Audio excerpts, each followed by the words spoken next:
मित्रांनो, आपण निफ्टीचं विकली ॲनालिसिस करणार आहे. चला तर मग लगेच व्हिडिओला सुरुवात करू. मित्रांनो, कधी तुम्ही मागचा व्हिडिओ पाहिला असेल ॲनालिसिसचा, तर तिच्यामध्ये आपण ज्या लेवल दिल्या होत्या त्या किती ॲक्युरेट काम केलेलं आहे ते तुम्ही जाऊन चेकसुद्धा करू शकता. आणि मागच्या व्हिडिओमध्ये मी तुम्हाला सांगितलं होतं 1 वीकच्या चार्ट पॅटर्नवर इथे कप अँड हँडल पॅटर्न आपल्याला बनताना दिसतंय. याच्या रिगार्डिंग आपल्या चॅनलवर इन डिटेल व्हिडिओ आहे की त्याचे टार्गेट आपण कशा प्रकारे काढू शकतो आणि त्याला कुठे कसं ट्रेड करू शकतो. पण हे 1 वीकवर एवढं लक्षात ठेवायचं, कारण इथे कन्फर्मेशन 1 वीकची कॅन्डल क्लोज झाल्यानंतरच येणार आहे. त्यानंतर त्या व्हिडिओमध्ये आपण एक अशी चर्चा केली होती की स्टॉक पळत नाहीये, फक्त इंडेक्समध्येच काही स्टॉकमुळे रॅली आपल्याला पाहायला मिळते. तर ते तुम्ही क्रॉस चेक केलंच असेल सांगितल्याप्रमाणे, तर तुम्हाला इथे लक्षात आलं असेल. पण आता मार्केट लाईफ टाईम हायवर आहे, नवीन हाय लावून दिलेला आहे. मग इथे आपण कशा प्रकारे विचार केला पाहिजे? काय असतं मित्रांनो, काही जण काय करताना मार्केट अरे हायवर आहे, चला कोणताही स्टॉक घेऊन घ्या, तो परफॉर्मन्स करेल. असं होत नाही. आपल्याला शोधावं लागेल की लाईफ टाईम हायला जाताना कोणते स्टॉक ह्या रॅलीला लीड करताय. त्या लीड करणाऱ्या स्टॉकमध्ये कधी तुम्ही पोझिशन बनवली तर तुम्हाला या ठिकाणी निश्चितच फायदा होईल.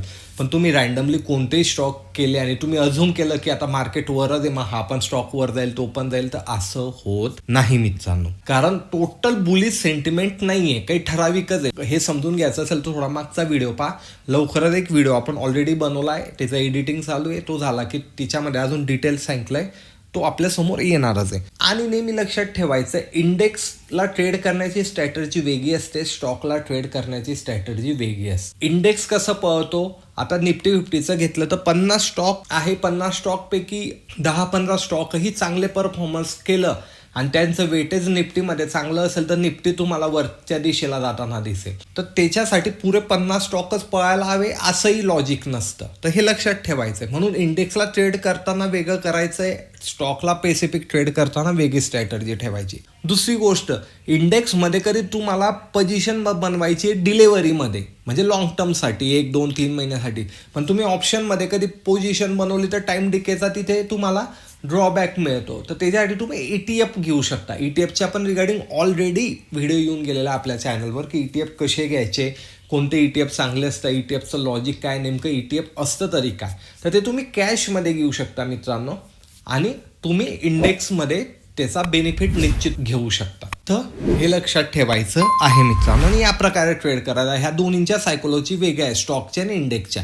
आता आपण पाहतोय की इंडेक्स वर जातोय, मग अजून इथून वर जाऊ शकतो का? तर वर जाण्यासाठी आता कोणते ट्रिगर हवे? सगळ्यात पहिले फॉरेन इन्व्हेस्टर म्हणजे FIIs ने परत बाईंग कधी सुरू केली तर इथून आपल्याला अजून मार्केट बुलिश पाहायला मिळू शकतं. दुसरं एक लॉजिक आहे, USA आणि भारताची ती ट्रेड डील फसलेली, त्याच्या रिगार्डिंग पण चांगल्या खबर यानं सुरू झालेलं आहे. कधी ती ट्रेड सक्सेस झाला तर इथून अजून फर्दर रॅली आपल्याला पाहायला मिळेल.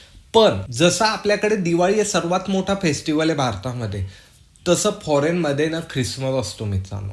आणि भरपूर ठिकाणून FII ख्रिसमसच्या सराउंडिंगमध्ये पैसा विड्रॉल करतं. तिकडच्या लोकांनी जी इन्व्हेस्टमेंट केलेली ते तिथे प्रॉफिट बुक करतात किंवा पैसा काढतात एन्जॉय करण्यासाठी फेस्टिवल.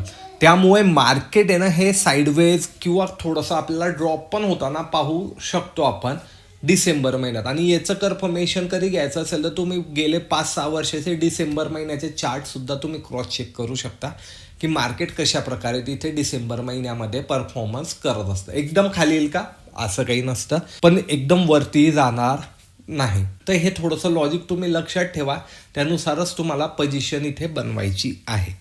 आता 1 वीकचं तर मी तुम्हाला सांगितलं कप अँड हँडल पॅटर्न बनतंय ऑलमोस्ट. त्याच्या ब्रेकआउटवरच आपल्याला इथे हे 1 वीकची कॅन्डल क्लोज झालेली दिसते. तर आपण 1 डेच्या कॅन्डल स्टिक पॅटर्नला पाहून घेऊया. 1 डेच्या चार्ट पॅटर्नला कधी पाहिलं मित्रांनो, तो मागचा हाय होता त्याला ब्रेक केलेला आहे आणि मार्केट वर गेलेलं आहे.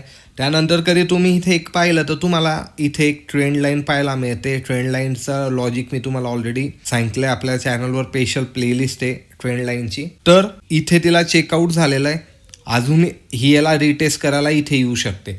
आता एक लक्षात ठेवायचं, आपण बुलिश पोझिशनमध्ये राहिले इंडेक्समध्ये म्हणतोय बरं का, मी स्टॉकमध्ये नाही. हे तुम्ही नेहमी लक्षात ठेवा. मी आता जीही चर्चा करेल ती इंडेक्सबद्दलच करणार आहे.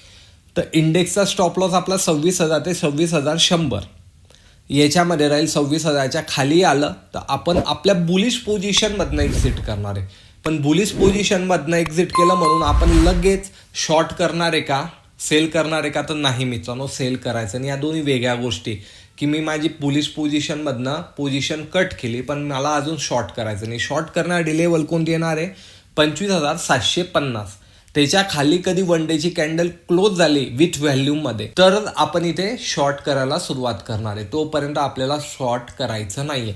आणि अजून एक तुम्हाला स्टॉप लॉस कधी हवा असेल की हा तर आपल्याला फॉलोच करायचा आहे, तो 25,900 ते 25,950 हा स्टॉप लॉस. याच्यामध्ये कधी आले तर तुमच्या बुलिश पोझिशनमधनं तुम्ही एकदा तरी एक्झिट व्हायला हवंय. सिम्पल आहे. 26,100च्या वरपर्यंत मार्केट आहे, तोपर्यंत आपण नव्याने पण बुलिश पोझिशन इथे बनवू शकतो. स्टॉप लॉस स्ट्रिक्टली फॉलो करताय तर पोझिशन बनवायला काहीच हरकत नाही, पण स्टॉप लॉसच तुम्हाला फॉलो करायचा नाही आहे तर तुम्हाला पोझिशन बनवताना खूप विचार करावा लागेल. हे लक्षात ठेवायचं आहे मित्रांनो, कारण मार्केट नेहमी सरप्राईज देतच असतं आणि त्या सरप्राईजच्या नुसार आपल्याला पण आपली सायकोलॉजी लगेच ट्विस्ट करता यायला हवी, तेव्हाच तुम्ही लॉंग टर्म साठी मार्केटमध्ये टिकू शकता. तर ही एक ट्रेंड लाईन, या ट्रेंड लाईनला येऊन एकदा परत बाउन्स करू शकतो. ती आहे 25,800च्या नियर अबाउट एक सपोर्ट ट्रेंड लाईनवर घेऊ शकतो तो, आणि तिथून परत बाउन्स बॅक करू शकतो कधी मार्केट खाली झालं तर. हे तर झाला ब्रॉड व्ह्यू, पण इंट्राडेमध्ये आपल्या लेवल काय असतील आणि त्यावर आपण कशा प्रकारे ट्रेड करायचा याच्यासाठी आपल्याला 15 मिनिटाच्या चॅट पॅटर्नमध्ये जावं लागेल. आता 15 मिनिटाच्या चॅट पॅटर्नवर आला, सर्वात पहिलं सपोर्ट मला हा इथे पाहायला मिळतोय.